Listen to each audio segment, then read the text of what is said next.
I could hear the metallic ringing in my ears long before the sharp sting of the needle pierced my skin. The emergency room lights were so white they burned against the bruises swelling around my eyes, the kind of light that makes every flaw in a body visible. The doctor's gloved hands moved quickly, stitching up the jagged cut along my side, while a nurse pressed down against the fractured ribs that made every breath feel like shards of glass stabbing my lungs. My gown was already spotted with fresh blood. Every inhale rattled. Every exhale came out as a groan I could not contain, and still I forced my eyes open because I wanted to see who had finally come to stand beside me. I expected to see my parents at my side, maybe even the faintest trace of worry in their expressions, maybe a hand to hold while I trembled through the pain. Instead, I saw them across the room, their arms wrapped tightly around my sister Victoria, their lips brushing her forehead like she was the one who had barely survived. My heart clenched harder than the broken bones in my chest, because the truth was undeniable. I was the one lying on the table bleeding, but in their eyes, she was the victim. She was the fragile one, deserving love. I tried to speak, to whisper even a single plea, but my throat caught on the taste of copper and betrayal. The doctor leaned closer, telling me to stay still, but my gaze stayed fixed on the scene playing out across the room. My parents stroking Victoria's hair, murmuring comfort, shielding her from guilt, while not a single glance was cast toward me. It was a moment so cruel that it cut deeper than the stitches ever could. As the nurse adjusted the oxygen mask over my face, I closed my eyes, but not to rest, not to surrender. I closed them because I wanted to trap that image in my mind forever, the proof of where their loyalties lay. Pain pulsed through my body in waves, but nothing compared to the hollowness of realizing that in the moment I was most broken, the people who gave me life chose to embrace the one who shattered me. The monitor beeped steadily, a rhythm reminding me I was still alive, yet each beat sounded like an accusation telling me I was alone in this fight. My ribs throbbed as though they might crack further under the weight of the truth. I wanted to scream, to rip the mask off and demand they look at me. Demand they see the daughter torn apart on the table. But I swallowed the scream and let the silence choke me instead. For 35 years, I had been overlooked, the scapegoat, the one who could handle more. And now, with stitches binding my flesh together and fractures pressing against my lungs, I finally understood the full extent of the lie I had been living. Family was not here to save me. Family was busy kissing the forehead of my abuser.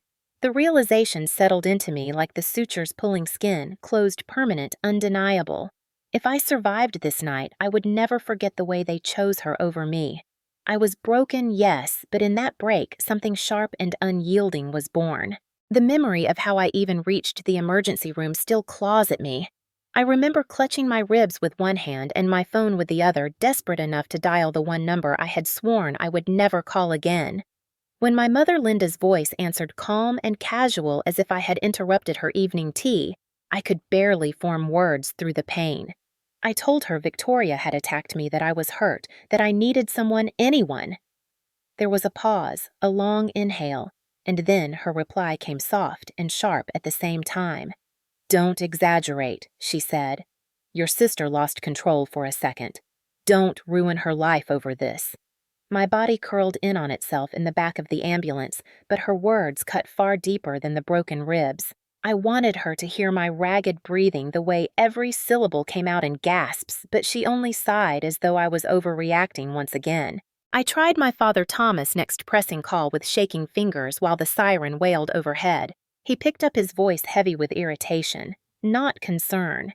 He asked me why I was being dramatic, why I always turned small fights into big tragedies. I told him I could not breathe, that something inside me was tearing. He muttered, "You're stronger than she is. Stop acting like a victim." Then he hung up. I stared at the phone, the screen blurring as my eyes filled, realizing that even when my bones snapped, I was still expected to carry the weight of everyone else's sins. By the time the ambulance doors swung open and I was wheeled into the ER, I already knew the truth. No one was coming for me.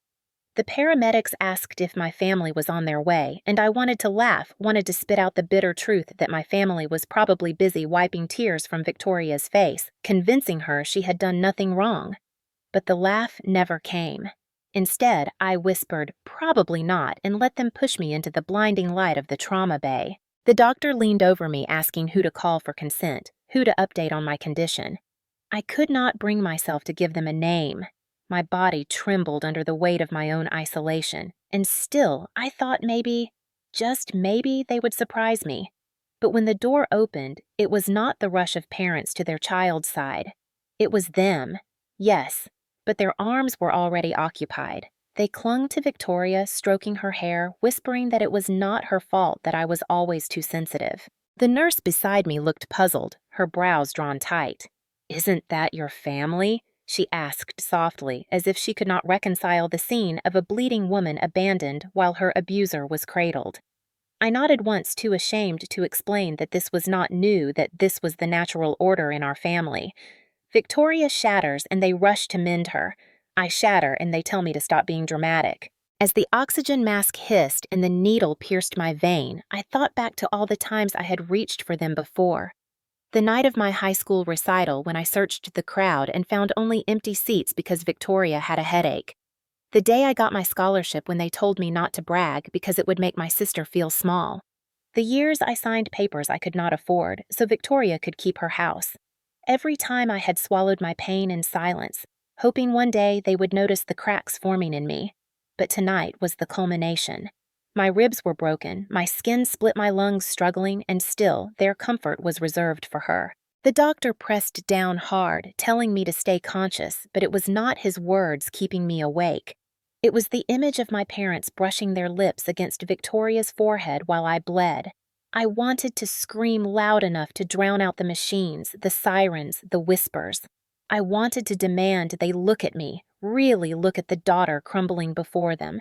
But instead, I lay still because what was left to say when 35 years of neglect had already spoken for them. In that silence, I made myself a promise. If I lived through this night, if my ribs healed and my skin knit back together, I would no longer chase after their comfort. I would no longer beg for the scraps of love handed only when convenient. Their gaslighting had kept me doubting for decades, but this pain was too sharp to be ignored. This was proof etched into bone and scar, and if family could not see me bleeding, then maybe they did not deserve to see me healed. When people ask how something like this could happen, how a family could turn its back so completely on one child while worshiping another, I want to tell them it began long before the night my ribs cracked beneath Victoria's boots. It began in 1,000 small moments that seemed ordinary on the surface but carved trenches into my soul. I remember being 10 years old, sitting at the kitchen table on my birthday. A cake with crooked candles sat in front of me, a modest chocolate-frosted circle with my name scrawled in icing. I was ready to make a wish when the back door opened and my parents wheeled in a brand-new bicycle, shiny red with ribbons streaming from the handlebars. But the gift was not for me. It was for Victoria. She was 12, sulking that morning because her friends had teased her. My mother announced that a surprise would cheer her up. The bicycle stole every glance, every word of praise. My cake sat untouched wax, melting into frosting while my parents cheered Victoria as she pedaled around the yard. That night, I scraped the candles into the trash and told myself maybe next year would be mine. 2 years later came the school recital. I had practiced violin for months, fingers blistered from strings, dreaming of that moment under the stage lights. When I stepped out and scanned the audience, I found 2 empty seats where my parents should have been. They had left halfway through because Victoria said she felt dizzy. I played anyway, pouring every note into the silence where applause should have been. When the curtain fell, I stood alone in the hallway with my violin case clutched to my chest, watching classmates beam as parents hugged them, flowers in hand. Mine never came. At home later, my father told me, "Don't be selfish, your sister wasn't feeling well." I bit my lip until I tasted blood, swallowing the ache. By the time I was 17, I thought I had grown used to being overlooked. But then came the scholarship letter. I remember the thrill of opening the envelope, seeing the word "Congratulations," the promise of $8,000 toward my future. I rushed to the kitchen, waving the paper, certain this time they would beam with pride. Instead, my mother frowned. "You shouldn't brag about money," she said. "It might make your sister feel inadequate." My father added, "Victoria needs more help than you. You'll manage fine." I folded the letter and slipped it into my pocket, the joy leaking out like air from a punctured balloon. That night, Victoria went out with friends, new clothes purchased with money my parents claimed they didn't have. When I was 22, already working long shifts at the library to cover rent, my parents cornered me with papers, mortgage documents lines I barely understood. They said Victoria needed stability, that her house was in jeopardy, and I had to co-sign. I argued, saying I couldn't afford the risk, but my father's voice hardened. Family helps family. You don't want your sister homeless, do you? Against my better judgment, I signed. $220,000 chained my name to her mistakes. For years after, every bank statement reminded me of the weight I carried, a weight Victoria never acknowledged. She breezed through jobs and boyfriends, her missteps cushioned by the safety net I unwillingly helped weave. Even holidays were lopsided. I was 30 when I saved for months to buy thoughtful gifts for everyone, a scarf for my mother, a rare book for my father, small toys for the nieces. Victoria arrived late, empty-handed, her only contribution, a smile and a complaint about traffic. Still, my parents praised her, declaring she was too busy, too stressed, and I was lucky to be so responsible. Responsibility was the word they always pinned on me like a medal that was actually a shackle. These moments strung together into a pattern too obvious to deny. Victoria was the golden child, fragile, precious, forgiven before she even aired. I was the scapegoat, sturdy, expected to endure without acknowledgement. Whenever I tried to voice the imbalance, I was told not to be dramatic, not to stir trouble. Their gaslighting seeped into my bones until I doubted my own worth. And yet I still hoped. Hope is a cruel habit. I hoped the recital after college would make them proud. They left early. I hoped when I bought my first car with my own savings they would celebrate. They shrugged, asking if Victoria could borrow it. I hoped when I earned a promotion at work they would cheer. Instead, they asked if I could lend Victoria money for a new apartment deposit. Each time I swallowed the bitterness, convincing myself that love might still be earned if I just endured longer, gave more, sacrificed further. Now lying in the ER with stitches pulling my skin together, I could trace the path that led here. It was paved with forgotten birthdays, empty seats, dismissed achievements, financial exploitation, and a steady drip of gaslighting that eroded me. It was never about one night of violence. It was about decades of favoritism, a system designed to keep me in the shadows so Victoria could bask in the light. And maybe that is why their betrayal in the hospital did not shock me as much as it should have. Somewhere deep down, I had always known this was how the story would play out. The golden child strikes and the scapegoat bleeds.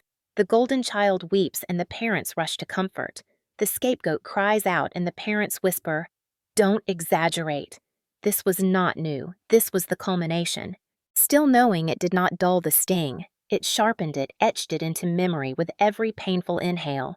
Because if they could not stand beside me when I was a child begging for applause, and they could not stand beside me when I was a young adult begging for fairness, then of course they would not stand beside me when I was bleeding.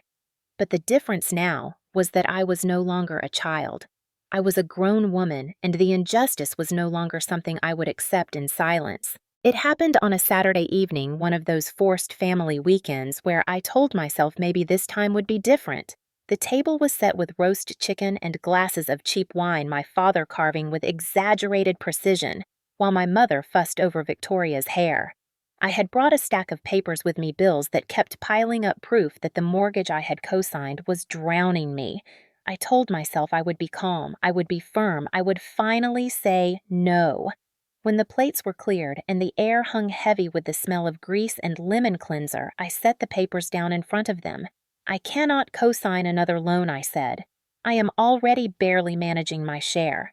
The room stilled as though I had cursed. My mother's face pinched, my father's jaw tightened, and Victoria's eyes blazed with the fury of a child denied candy. She slammed her glass down, red wine splashing across the tablecloth. "You think you are better than me, don't you, Rachel?" she snarled. "Always showing off, always making me look weak." Her voice rose with every accusation, and my parents did not stop her. They watched silent, letting her venom drip unchecked. I tried to keep my voice steady. "This is not about being better. This is about survival. I cannot keep cleaning up your messes. I cannot keep paying while you waste." My ribs ached even before her hands touched me, a premonition crawling under my skin. She lunged across the table, shoving the chair out of her way, her fingers curling into claws. The first blow knocked me back against the wall, breath ripped from my lungs. The second drove into my side, a crack so loud I thought the earth had split. Pain radiated like fire, scorching every nerve as my ribs gave way under the force of her boots. I gasped, clawing at the air, but the oxygen would not come. I fell to the floor, curled instinctively, arms around my chest, the world spinning. Victoria did not stop. She kicked again, rage pouring out of her in every strike, years of jealousy exploding in one savage storm. My mother shouted, but not at her, to stop at me. "Stop provoking her! You always do this!" The words rang in my ears louder than the sound of bone snapping. My father rushed forward, but not to me.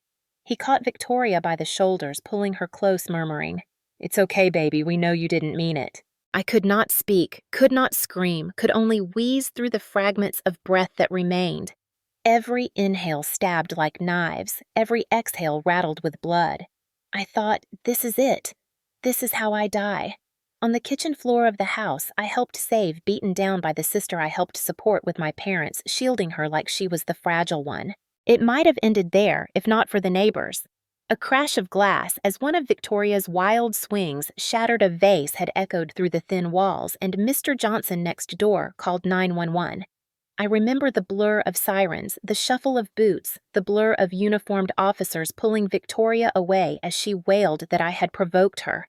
My parents clung to her, crying that she was under too much stress, that she needed help, not punishment.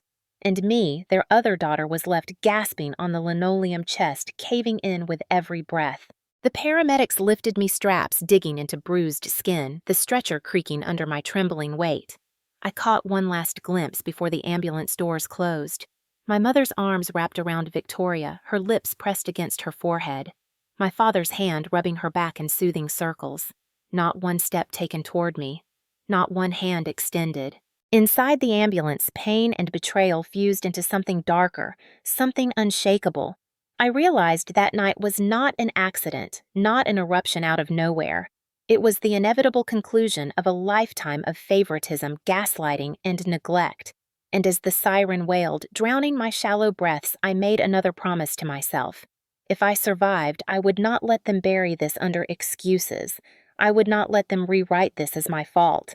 My body might be broken, but my memory was sharp, and this time I would keep the evidence, every bruise, every crack, every betrayal. When the ambulance reached the ER, I was barely conscious, but fragments of their voices still burned in my skull. My mother scolding me for provoking. My father cooing at Victoria. Their words were brands seared into my skin, and no stitches could sew them shut. I was not just fighting to breathe, I was fighting to stay alive long enough to tell the truth. The first person who truly looked at me that night was not my mother or my father, and certainly not my sister. It was a nurse named Alvarez. She hovered near my bed as the doctor finished binding my ribs and taping the last of the stitches. Her eyes lingered on the bruises spreading like dark storms across my chest and arms, the finger-shaped marks blooming along my skin. She frowned, then glanced at the glass window where my parents and Victoria huddled together. "Is that your family?" she asked, her voice quiet but edged with disbelief. I nodded, though shame burned hotter than the pain. She muttered something under her breath, then leaned closer. Families are supposed to stand with the injured, not the one who caused it. Her words pierced deeper than any needle because they confirmed what I had tried to deny. This was not normal. This was not love. When she left, I fumbled for my phone with trembling hands. My contact list felt emptier than ever, but one name stood out, Dana. She had been my friend since college, the one person who never asked for more than I could give, who listened when I whispered doubts about my family. I pressed call, and when she answered, I could not even form words, only sobs, muffled by the oxygen mask. She came anyway. An hour later, she was by my side, gripping my hand, her eyes widening at the sight of me. "Oh my God, Rachel," she whispered. "They did this to you." I nodded. She squeezed harder. "Then we are going to make sure no one can pretend otherwise." Dana pulled out her phone, snapping pictures of the bruises, the stitches, the swelling around my eyes. She asked for copies of the medical chart, the x-rays that showed 3 fractured ribs. She reminded me to save the voicemail from my mother, the one where she told me not to exaggerate. For the first time that night, I felt a flicker of strength. Evidence. Proof that could not be dismissed with a wave of my parents' hand. The next morning, another visitor arrived, Attorney Collins recommended by Dana's cousin. He walked in with a briefcase and a sharp gaze that scanned me from head to toe, not in judgment, but in assessment. "I hear your sister assaulted you," he said plainly. I swallowed, nodding. "And your parents are trying to protect her." Another nod. He pulled up a chair.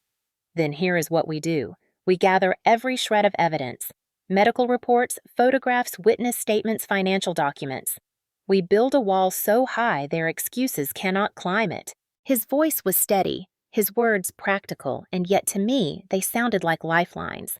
For years, I had been told to minimize, to stay quiet, to keep family matters private. Now, someone was telling me to speak, to document, to fight. I handed him the voicemail recording. He listened, shaking his head. "Classic gaslighting," he muttered. He asked if there were any financial ties. My stomach twisted as I explained the mortgage I had been forced to co-sign, the constant requests for loans. He scribbled notes, then looked at me firmly. "That is financial exploitation. It strengthens your case." Nurse Alvarez returned with copies of the medical chart documenting the fractures and lacerations. She signed a statement, her handwriting neat and certain, describing the condition I was in upon arrival and the lack of concern from my parents. Collins tucked it into his folder with satisfaction. "Good," he said. "Witnesses matter." For the first time in years, I felt the weight of truth shifting off my shoulders, shared among people who believed me. Dana's determined grip. Alvarez's quiet outrage. Collins's legal precision. They were forming a shield around me, one I had never known before. My parents' voices still echoed in my head, calling me dramatic, cruel, ungrateful. But now those voices had competition. Voices telling me I was not crazy, not weak, not alone. That night, as I laid in the hospital bed, pain dull under medication, Dana sat beside me scrolling through the photos she had taken. Each bruise was captured, each stitch documented. She showed me the images, and though they made my stomach lurch, they also made my resolve harden. "This is your truth," she said. "No one can erase this now." Attorney Collins returned the following day with a plan. First, file for a restraining order against Victoria. Second, petition to have my name removed from the mortgage on the grounds of coercion. Third, pursue criminal charges supported by the medical evidence and witness statements. He looked me in the eye. "You have been living in their shadow too long. It is time to step into the light, even if it blinds them." I wanted to believe him. I wanted to believe that justice could exist for someone like me, someone conditioned to think silence was survival. But then I remembered the way my parents kissed Victoria's forehead while I bled. That image burned hot enough to fuel me. If they could choose her in that moment, then I could choose myself now. As Collins left, Nurse Alvarez squeezed my hand once more. "You deserve better," she said simply, and for the first time in my life, I believed her. The knock on the hospital door came soft at first, almost polite. But the moment it swung open, I felt my ribs ache harder, as if they sensed the storm walking in. My mother Linda entered first, her arms wrapped around Victoria like a shield. My father Thomas followed, eyes darting around the room as though looking for allies. Victoria, draped in a pale sweater, looked more like a grieving angel than the woman who had cracked my ribs. Her lower lip trembled on command, her eyes red from manufactured tears. I lay, propped against pillows, a four-line trailing from my arm stitches, pulling tight with every breath. Dana sat at my side, her phone in hand, and in the corner, Attorney Collins rose slowly from his chair, his briefcase already open on his lap. "Rachel." My mother's voice came thick with false concern. "We need to talk."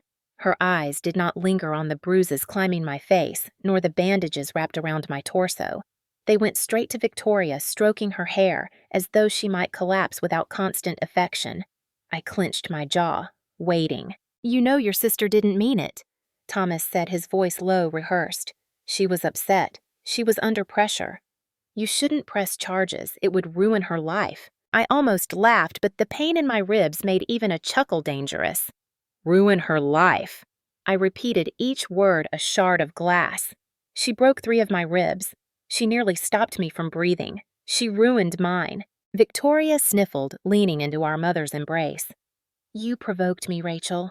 You always provoke me, always acting like you are better. Her words were poison dripping into the sterile air of the room. That was when Collins stood. He pulled a small recorder from his briefcase, pressed play, and let my mother's voicemail fill the silence. Don't exaggerate, she said, her voice clear and unmistakable. Your sister lost control for a second. Don't ruin her life. Linda's face blanched, her hand tightening on Victoria's shoulder. That's private, she hissed. Collins raised a brow. Not anymore. He flipped open a folder spreading papers across the tray table at the foot of my bed. Medical reports, photographs, signed witness statements. He tapped each one with a measured finger. Broken ribs confirmed by X-rays. Lacerations requiring stitches. Nurse Alvarez's testimony noting lack of parental concern. Voicemail from Mrs. Linda Mitchell urging victim silence. These are not family matters. These are criminal matters. My father bristled, stepping forward, but Dana stood too, her phone poised, already recording. Any threats, she said coldly, will be documented. I swallowed, forcing my voice through the ache. I have spent my whole life being told to endure, to stay quiet, to protect Victoria's feelings.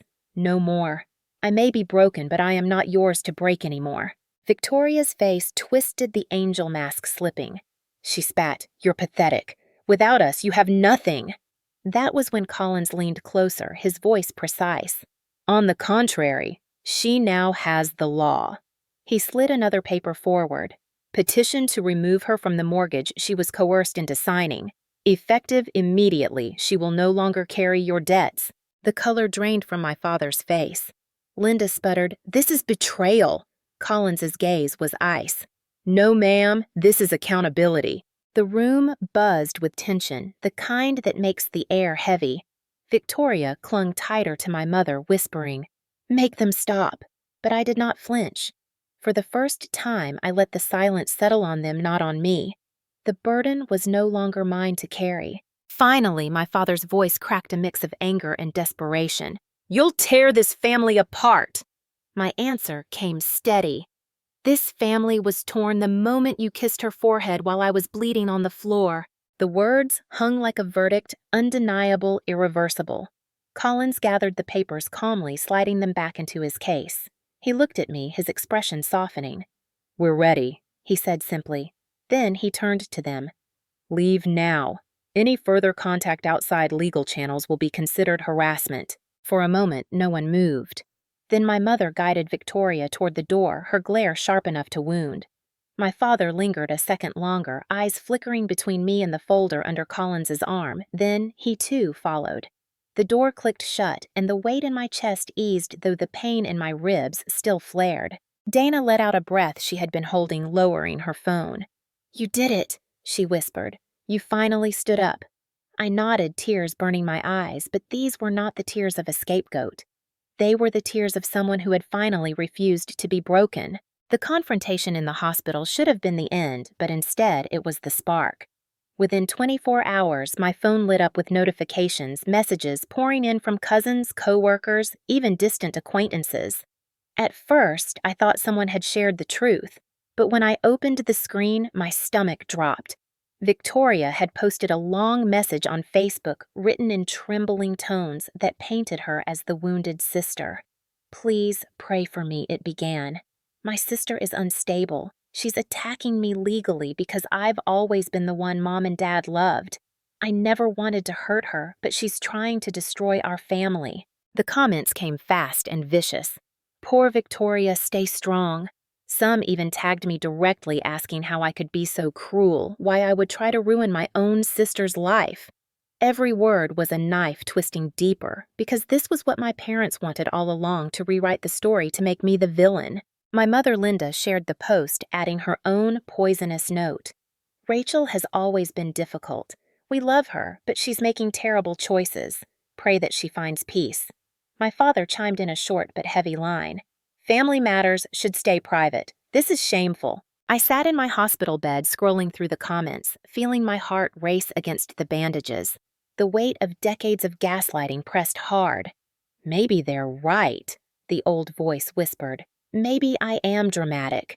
Maybe I did provoke. But then Dana's hand closed over mine, pulling the phone away. Stop reading, she ordered. They are twisting the narrative because that's all they have left. Still, the smear campaign worked. Coworkers I had trusted began avoiding me. Aunts and uncles left voicemails laced with disappointment. Even neighbors crossed the street instead of greeting me. Isolation settled over me like a second injury, invisible but just as painful. Attorney Collins was unfazed. He spread printouts of the posts across his desk, his expression unreadable. This is textbook manipulation, he said. Let them talk. The more they lie publicly, the stronger your case becomes. The court does not measure truth by Facebook likes. He showed me screenshots where Victoria contradicted herself, claiming both that she never touched me and that I provoked her into lashing out. He underlined the inconsistencies with a pen. We will use this. Silence is strategy. That phrase became my anchor. Every time I wanted to shout back to type furious responses, I remembered his calm voice. Silence is strategy. Evidence will speak louder. Still, the quiet hurt. At night, alone in my hospital room, the glow of my phone screen tempted me to scroll to see what fresh lies had been woven. Each time, I put it down, forcing myself to focus on the steady rhythm of the heart monitor instead. But silence did not mean passivity. Dana kept documenting screenshot after screenshot. Nurse Alvarez checked in, reminding me that truth was on my side. And Collins built the case piece by piece, every smear another brick in the wall he was constructing to trap them. One evening, I overheard two orderlies whispering outside my door. Isn't that the woman who attacked her sister? The words sliced through me, proof that the smear had spread beyond family and friends. I pressed my hands to my bandaged ribs, feeling the ache of both injury and injustice. For a moment, despair threatened to drown me. Then I remembered the promise I had made in the ambulance to never let them bury the truth again. I straightened, wincing against the pain, and whispered into the empty room. Let them talk. I will show them. The courthouse smelled of polished wood and cold stone, the kind of place where truth feels heavy and unavoidable. I walked slowly, each step, careful ribs still tender beneath the brace hidden under my blouse. Dana walked beside me, her arm hovering just close enough to catch me if I faltered. Attorney Collins strode ahead, briefcase in hand, his stride purposeful. For the first time in my life, I felt like I was not entering a room alone. Inside, the gallery was already filled. Cousins, neighbors, even old family friends sat whispering, their eyes darting between me and Victoria.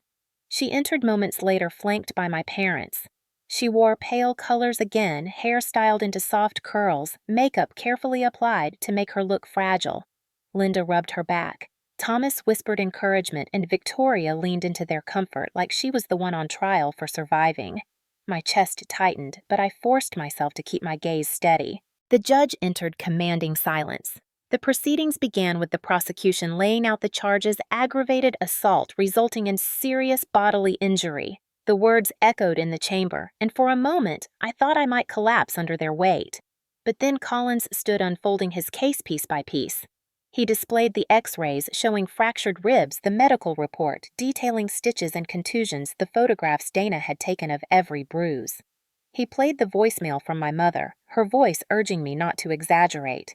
He presented Nurse Alvarez's signed statement describing how my family comforted Victoria while ignoring my injuries. Each piece landed like a hammer. I watched jurors shift uncomfortably, their eyes flicking toward Victoria with less sympathy each time. When the defense spoke, their arguments felt thin, desperate. Victoria claimed she had only pushed me in self-defense, that I had cornered her financially, that I had been cruel for years. My parents nodded vigorously, painting me as the aggressor.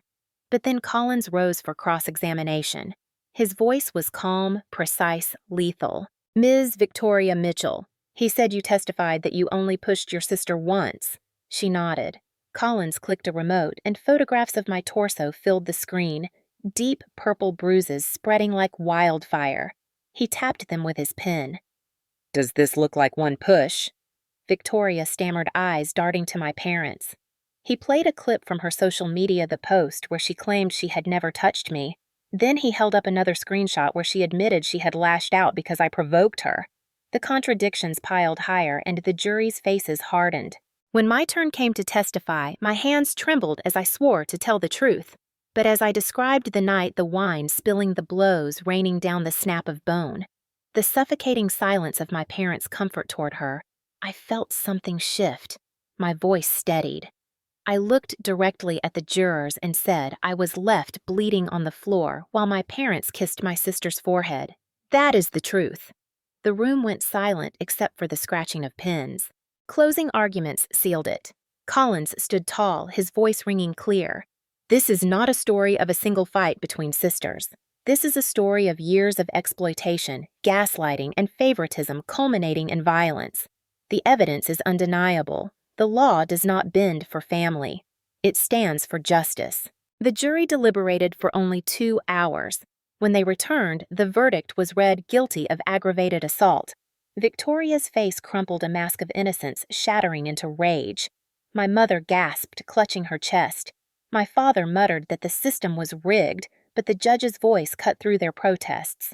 Victoria Mitchell, you are hereby sentenced to 3 years probation, mandatory anger management, and no contact with your sister under a 500-foot restraining order. But Collins was not finished. He presented the petition regarding the mortgage evidence of coercion and financial manipulation. The judge reviewed the documents, then nodded. Effective immediately, Rachel Mitchell is released from all financial responsibility tied to her sister's property. Applause broke out in the gallery before the gavel slammed for silence. I sat frozen, the words sinking in like sunlight after years of darkness. For the first time, the chains I had carried, both physical and financial, were broken. My ribs still ached, scars still burned, but something inside me stood taller than it ever had. As we left the courtroom, Victoria shouted after me, her voice shrill. "You'll regret this. You'll end up alone." My parents echoed her, calling me heartless, ungrateful, but their words no longer pierced. Collins touched my shoulder lightly. "Justice served," he said simply. Dana slipped her arm through mine, steady and warm. I looked back one last time. Victoria was being led away by officers, her wrists not bound by cuffs, but by the weight of consequences she could no longer escape. My parents hovered at her side, pale and shaken, but they did not follow me. And for the first time, I did not care. The weeks after the verdict felt like stepping into a world I had never known. For the first time, I woke without the weight of my sister's debts chained to my name. The mortgage documents were no longer my burden, and the endless requests for money had been silenced by the gavel's strike. I moved into a small apartment downtown, sunlight spilling through wide windows each morning, walls painted in colors I chose for myself. The space was modest, but it was mine, every corner free of Victoria's shadow. Recovery was slow. My ribs healed inch by inch, each breath less painful than the last. The scars on my side remained pink lines tracing the violence that had tried to silence me. Some nights I traced them with my fingers, reminders not of weakness but of survival. Physical therapy taught me how to move without flinching, how to stand straighter than before. Dana was with me constantly, filling the apartment with laughter and stubborn encouragement. She brought groceries when I was too tired to shop, dragged me to walks in the park when I wanted to stay curled on the couch, and reminded me again and again that my story was not shameful. It was powerful. Nurse Alvarez visited once too, smiling as she saw me upright and breathing easier. "Families are chosen," she told me, squeezing my hand. "Blood does not make loyalty. Loyalty makes family." With their support, I began to imagine something larger. All those nights in the hospital, I had met other patients, women with bruises hidden under sleeves, men whose eyes darted with fear when their partners called. I realized my story was not just mine. It was one of many, a chorus of silence waiting to be broken, so I filed paperwork to start a nonprofit. I called it Boundaries First. Its mission was simple: to provide legal guidance, emotional support, and financial resources to those trapped by the very families meant to protect them. The first meetings were small. A handful of survivors gathered in a rented community room, sipping weak coffee while sharing stories that sounded painfully familiar. But as weeks passed, more came. Word spread. Lawyers volunteered hours. Therapists offered group sessions. Donations trickled in. Slowly, Boundaries First grew into more than an idea. It became a haven. Every time I looked around the room and saw heads nodding in recognition, tears wiped away by strangers who understood I felt something mend in me that no doctor had been able to stitch. Meanwhile, my parents tried to reach out once or twice. Emails laced with guilt letters scrawled with half apologies and heavy accusations. They wanted reconciliation on their terms, silence in exchange for false peace. I never responded. The restraining order kept Victoria away, and though my parents threatened to contest it, they never dared. Without my compliance, their power shriveled. Life was not perfect. There were still moments when loneliness pressed hard, when I missed the fantasy of a family I had never truly had. But those moments were tempered by the strength of the people who chose me. Dana's laughter over takeout dinners, Alvarez's quiet check-ins, the circle of survivors who clapped when I shared my progress. They were my family now. One evening, as I closed the office of Boundaries First after a long day, I paused to breathe in the air of the street, crisp and cool. The pain in my chest was no longer sharp. My ribs had healed, but more importantly, so had something deeper. I realized then that empowerment was not a grand gesture. It was a collection of choices. Choosing silence, no longer choosing boundaries, choosing people who chose me back. I turned the key in the lock, smiled at the sign bearing the name I had once whispered only to myself, and walked into the night knowing I was finally free. Months passed, then a year. Seasons changed, scars faded into pale reminders, but the memory of that night never left me. What changed was the weight it carried. It no longer dragged me down. It pushed me forward. I heard from distant relatives that Victoria struggled to find steady work. Employers Googled her name, saw the court records, and turned her away. Banks refused her loan applications. Friends who once flocked to her slowly disappeared, tired of her dramatics once they realized they no longer had a scapegoat to blame. The golden child had lost her shine. My parents, Linda and Thomas, grew older, their hair graying, their shoulders bending. They still clung to Victoria, still insisted she was misunderstood. But with every holiday that passed without me, their gatherings grew quieter. They sent invitations. I never answered voicemails. I never returned. Without my presence, there were no more checks to cover bills, no steady daughter to fix the damage. The family they protected so fiercely crumbled from within, and I did not lift a finger. Meanwhile, my life flourished. Boundaries first expanded, offering workshops, publishing guides, even partnering with local shelters. Survivors who once sat trembling now stood tall, telling their stories with the same conviction I had found. Each time someone said, "Because of this group, I finally left," I felt a piece of my own past heal. Dana remained my anchor, Alvarez, my steady supporter Collins, my reminder that the law could be a weapon for good. My chosen family filled the spaces my blood family had abandoned, and for the first time I no longer mourned what I had lost. I celebrated what I had built. One evening, I found myself standing in front of a mirror, tracing the faint ridge of a scar along my side. I thought of that night, the crack of bone, the taste of blood, the sight of my parents kissing Victoria's forehead while I lay broken. Then I looked at the woman in the reflection, upright, strong, no longer begging for scraps of love. I whispered aloud, "They kissed her while I bled, but I stand because I chose myself." That is the truth I carry now. Family is not defined by shared DNA or by years of endurance.